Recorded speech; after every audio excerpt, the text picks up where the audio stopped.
Welcome back. We are now here for our match number 3 of our quarterfinals. Last week we had Derek Holmes shooting a 324 to Tyler Titgat's 229, winning 8 frames to 2. So who do we have this week, Katie? Match, I should say. That's right. This match, we have our number 10 qualifier, Justin Langrock. He is coming off of a win in the first round against Dwayne Gilardi, where he won 6 frames to 4. And he is going up against our only BC competitor this year, our number 3 qualifier, Matthew Harms from Mission, BC.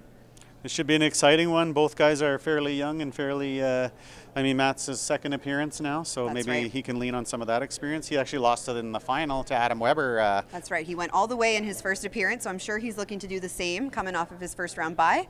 And Justin Langrock didn't show any nerves in round 1, so I'm sure he's coming out firing this round as well. Yeah, this should be an exciting one. Ready for match number 7, Matthew Harms and Justin Langrock.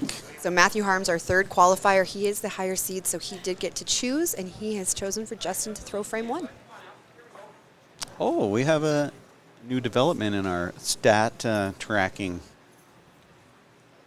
Tyler is the first one to win the first frame and lose a match. He's also the first one to be the lower seed and lose the match. Yeah.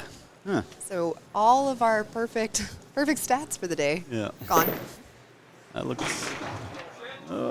Super heavy on the first shot there. Gets the left side to go, but just doesn't get enough to push on the right. I mean, you got to be thinking, too, you get past the first round. A lot of the nerves probably go away. You made some money. You didn't one and done kind of thing. That's right. I'm sure that now you've kind of settled into your shot a little bit. You know the lane, and you can just go. Whoops. Definitely let that go a little early. Yeah. Missed just right of it, I believe. Yeah.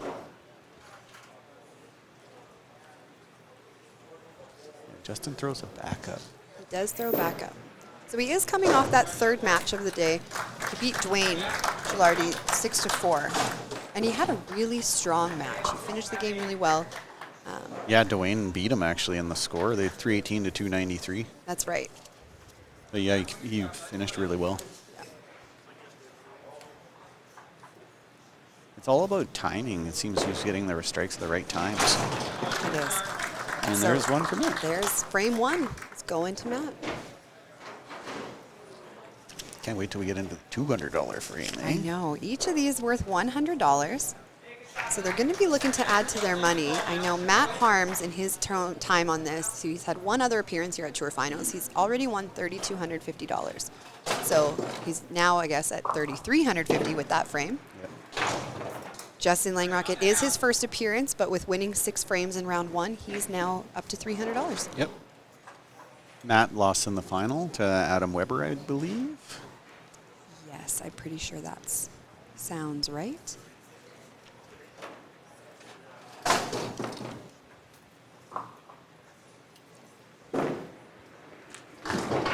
A miss on the spare for Matt Harms. So he is going to be looking to get 15, which we have seen win frames so far today.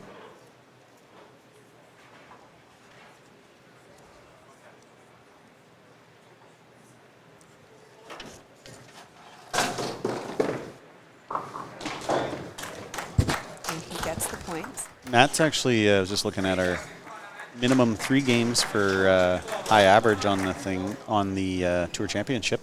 288. He's averaging in 4 games. Yeah, that's a pretty good average.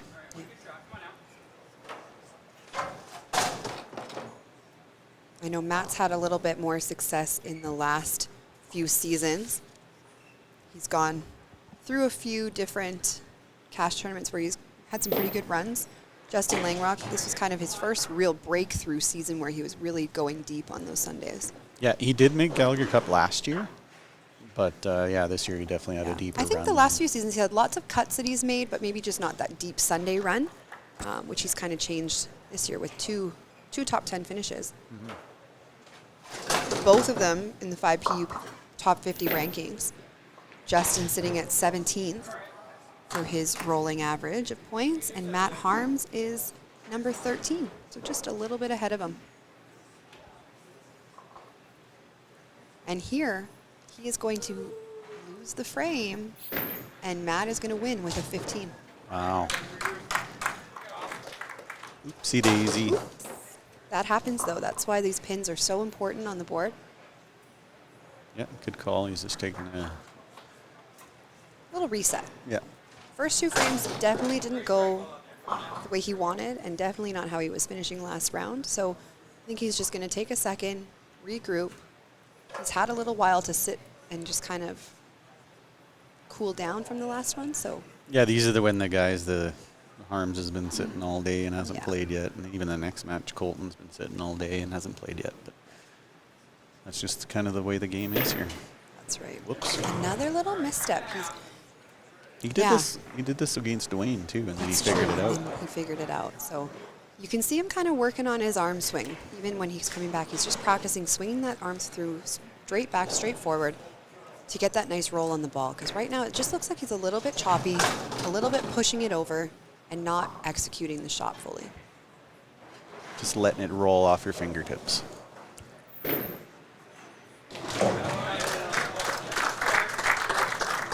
Great spare conversion there for him. That gets him on the board with a mark.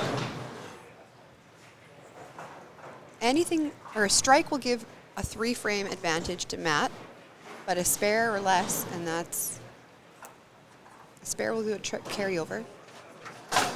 Yep, Matt can jump out to an early 3-0. That's a silent assassin. And that one you just missed left. You could see him kind of pull his arm the other way. He's a quiet guy, but definitely throws a ton of strikes. That's right.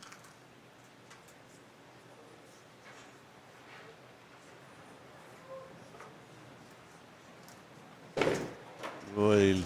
Oh, just gets it over to that right side. Little thin on the head pin. Gets the spare, so we have our first carryover of the match. Like decelerated right when he let go of the ball. Yeah. That's when you're like trying to be perfect, right? Right. Trying to make sure you probably, in that kit situation, Hit the middle. hit the middle, but don't punch it out. Yeah. Make sure you're capitalizing on that spare. That was a great shot, but just didn't get the left side to go.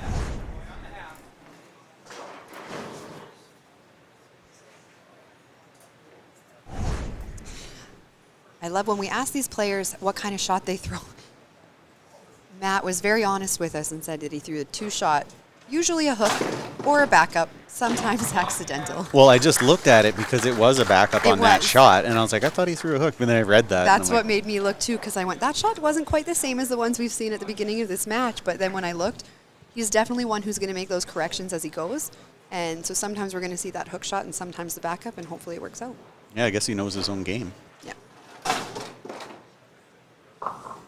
There's some top finishes for Matt. Oh, okay. He has a second at the Manitoba Open and a third at the Regina Classic.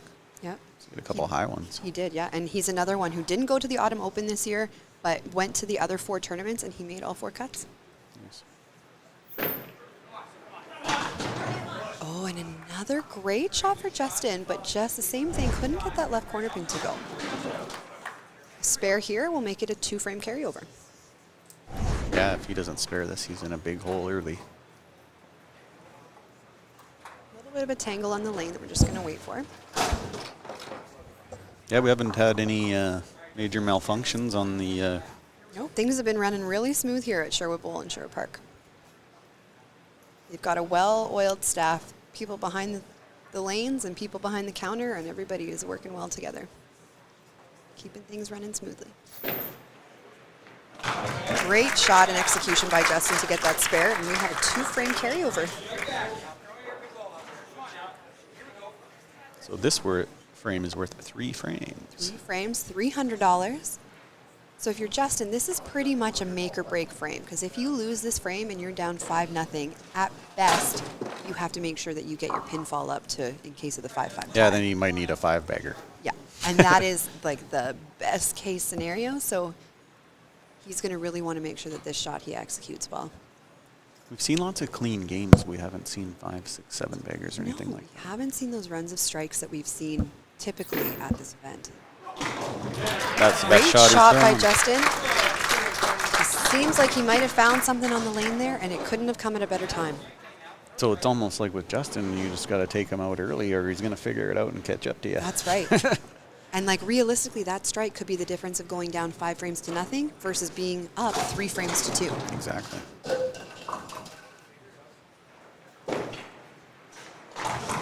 Oh, and he is up 3 frames to 2 with that push. Doesn't Matt get the slider. Just doesn't get the corner to go. Wow.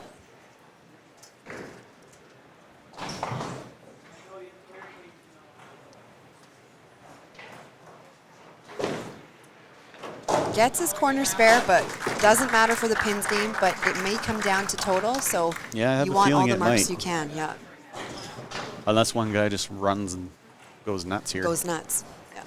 And just like that, Justin's up 3 frames to 2.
Oh.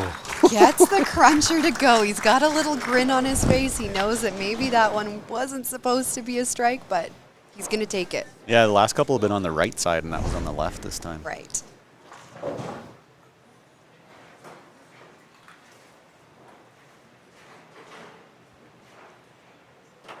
Justin seems like he's starting to find it, feel it. He does, yeah. You can almost see a little bit different energy as he's getting up onto the lane the last few frames compared to the beginning of this game. You can kind of tell, like, his body language is when he's nervous. You can tell. You can tell he's just a little bit more quiet, a little bit more subdued, and then when he starts rolling, that's when you kind of see that energy perk up. Yeah, and he locks. You just see he's locked in. Great shot, but that's going to put us at a 3-3 tie after 6 frames. Ah, now we're talking, right? Now we're talking. We got ourselves a match. $300 each. And pinfall so close, especially if he makes a spare conversion. Oh, further to the tiebreaker rule would be a 9. So if they tie in frames and in score, it would be a 9, 10, 9th frame, 10th frame roll off. Okay. Wouldn't that be something at Tour Championships? Mm-hmm. We've never had that. We've never had that before. That could be fun. I'm not knocking on wood. Makes for great TV. Yeah. It's fun for everybody but the guy that loses. It's fun for everybody, but the one who has to organize it also. All right, Justin going up. He's going to look to come back in frame 7. That was just a great shot. You could tell he had fingers on there. These guys are their buddies, I think. I think a little bit, yeah. I mean, they obviously both have been on tour for a long time. They both have had so much tournament experience that they've been around a time or two with each other. Yeah, they're both pretty much the same age. Yeah. Matt born in 1991 and Justin in 1989, so probably grew up playing against each other in YBC things as well. Maybe, at yeah. national events. And Another carryover. Both of them had really good shots here. yeah. So it'll be interesting to see what happens here. Justin was able to capitalize on the last round of carryover. We'll see if Matt is able to make a carryover win himself and keep himself in this match as well. Ooh, and a head pin on his strike. Definitely going to... That opens the door for Justin to go up 5 frames to 3 at this point. Yeah, you just got to clean up your wood and hope for the same. We did see Matt win a frame with 15 already this match. Oh, we got Cherries the 3-pin. Unlucky there.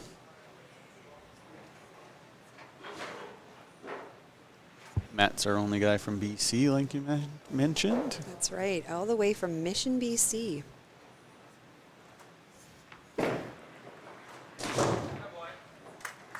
Okay, 13. From Mission, BC, but loves playing in Saskatchewan. Goldenmile Regina is his favorite center. There you go. So here we are a little bit in the middle of those two places, so maybe he'll find some success here.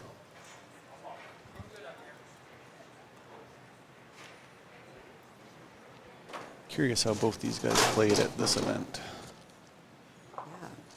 At TPC, Matt finished tied for 25th. He did the qualifying round really well, though. Had 296 average and qualified 5th overall.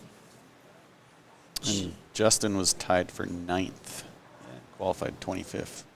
So they both played well here. They both played well here. These lanes are very forgiving at times, and they also have pretty fair pinfall. Bit of a misstep there in frame 8, but he does have that second redemption shot. Spare is going to win it. And quite frankly, even if he cleans it up, he's gonna come away with that carryover.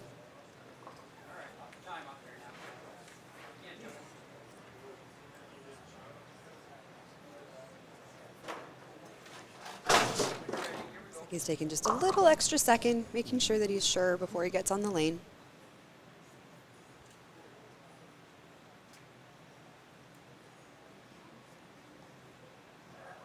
You can feel the tension just to get a little bit higher. Gets the spare conversion. So he's going to take that carryover. So best case scenario for Matt now is to finish out 9 and 10 with those points and get that 5-5 split. And then it is coming down to pinfall.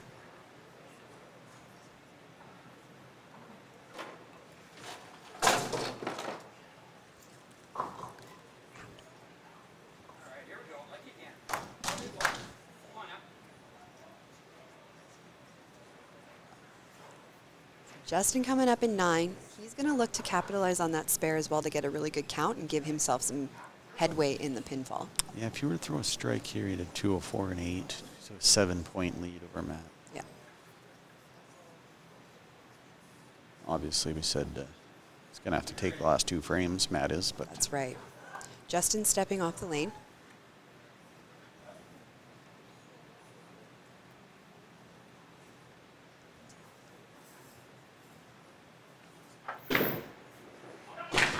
Oh, big Throws one. a cruncher and just gets that corner pin to topple over.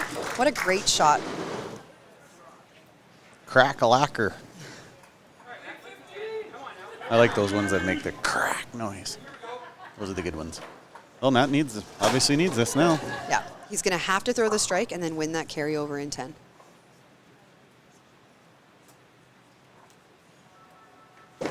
And the phone. And Ooh, he there's the throws a strike in 9. Had to do that. There And we now go. he needs to go put something in frame 10 to give himself hope and life in this game.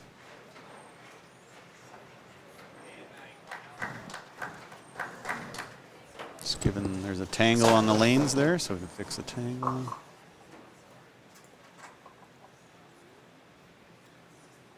He's going to take a little extra second. Maybe we'll get some water while that tangle's being fixed. And bowlers typically, especially in a situation like this, you want to wait until that's fixed in case a Absolutely. guy jumps down and you get distracted. Or I completely agree. You just don't want anything left up to those what ifs or unknowns, right? There's lots on the line. And this is a make or break frame for him.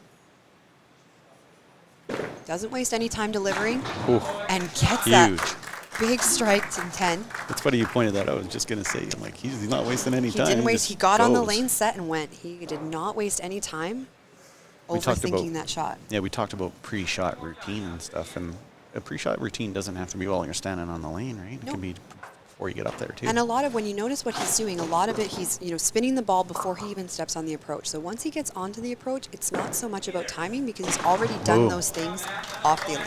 Yeah. Throws another strike in 10. So again, like that one match with actually Justin threw the double against Dwayne and forced him to throw right. the double. He's getting it. Because, like we said, 30 is a really popular count in frame 10. And so if you can get that extra ball in hand to just be able to put a little bit more on top of that, sometimes that's all it takes. Pitches out left side. So he's let's gonna do have some math here. 35 in frame 10. So Justin is going to need a strike and at least 7 on the last shot, or a double and then at least 7 on the last shot to take those last 2 frames. And he can get, I was just thinking about pinfall as well, He can right? get to 294. So I'm wondering if he can lose the frame and still win pinfall. So if it was a strike, Yes, because even if he has to throw a strike no matter what. has to throw a strike. Because he's only got 264 score, so he has to get a strike here. Correct. Obviously, if he gets more than 35, he wins a frame, but he can also shut him out. So he is taking a little bit longer on the lane.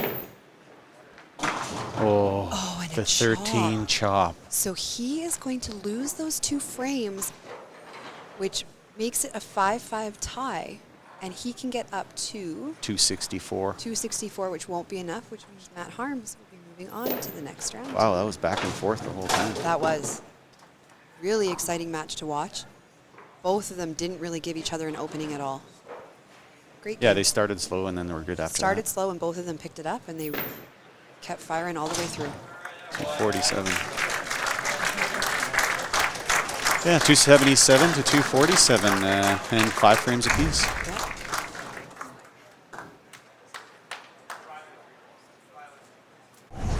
All right, here we are with the winner of quarterfinal number 3, Matthew Harms, outlasting Justin Langrock. That was a 5-5 tie, but you had enough points, 277 to win. So Matthew, congratulations, moving on. How you feeling?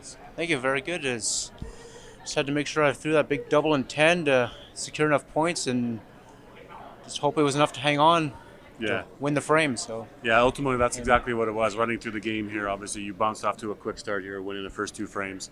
Yeah. Then there was a 3-frame carryover that Justin wins here, there in 5. You had a couple of corners though, 4 or 5. Are you feeling like, oh, you should be getting those, or you're okay with the results and just making sure you were sparing them? to be honest, those hits were actually very light. It was like if I got a strike on that, would have been very lucky, a thin shot. But corner spares, that's the main thing, to hang in there, make your spares, keep that pinfall alive. Yeah, then you went, then obviously Justin wins the 2-frame carryover in 7-8, and then carry both strike in 9, and then like you said, you were the first one to act in 10, threw a big double, which forced Justin at the end of the day. He needed a double there in the 10th frame and wasn't able to get it done, so you're advancing. Yes. Yeah, good work. Well, you know who you're up against next. We do know that Derek Holm is in the quarterfinal or in the semifinal as well. Any thoughts quickly about playing Derek Holm coming up next? I guess it'll basically be a rematch of our Winnipeg match, so looking forward to it. It should be a good game. Yeah, rematch at Winnipeg final where he came out on top on that one, did he? Yes, he did. Well, looking for some little revenge, so good luck to you going forward. Thank you. Matthew Harms, everybody. That concludes our 3rd match in the quarterfinals. We had Matthew Harms and Justin Langrock. Barn burner for sure, came down right to the 10th frame, and it came down to score. So frames are 5-5. Matthew Harms pulled off the 10th frame finish for 277 to 247. That's right. Both of them were going back and forth with picking carryovers and winning frames when they needed to keep it tight all the way through. But ultimately, it came down to that 10th frame. Yeah, Matt finished clutch 10th there, so it was a really good match. And who do we have in our next and final quarterfinal match? That's right. In our final quarterfinal match, we have the last player to enter our competition, Colton Uswa, going up against Rylan Willier.